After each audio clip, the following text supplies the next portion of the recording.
कोकणातील प्रत्येक अपडेट जाणून घेण्यासाठी आजच माझे कोकणच्या सोशल मीडिया प्लॅटफॉर्मला लाईक, फॉलो आणि सबस्क्राइब करा। मीरा भाईंदरमध्ये मनसेने मोर्चाची हाक दिली, मात्र मराठी माणसाच्या मोर्चाला पोलिसांनी परवानगी नाकारली आहे। मनसे नेते अविनाश जाधव यांना मध्यरात्रीच्या सुमारास अटक करण्यात आली। यानंतर मोर्चा सुरू झाल्यावर त्यांना सोडण्यात देखील आले। या घटनेचा मनसेचे महाड शहराध्यक्ष पंकज उमासरे यांनी छत्रपती शिवाजी महाराज चौकात एका फलकाद्वारे निषेध नोंदवला आहे। त्यांच्या कृतीचं महाड तालुक्यात कौतुक होत आहे।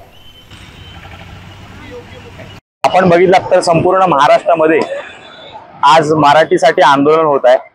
हे आंदोलन लहान अवघ्या 5 वर्षाच्या मुलावरती जी काही हिंदी सक्ती करत होते त्या विरोधात आंदोलन होतं। त्या आंदोलनाला एक वेगळं स्वरूप आलं।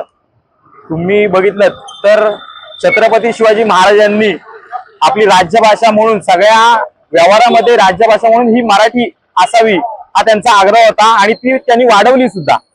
पण आताचे राज्यकर्ते हे पूर्ण हे गुजरातचे झालेले आहेत आणि त्यांनी अक्षरशः या महाराष्ट्रातील मराठी माणसाला फसवलेला आहे आणि याच्या मराठी या माणसावरती महाराष्ट्रातील हिंदी सक्ती लागू करण्याचा प्रयत्न केलेला आहे।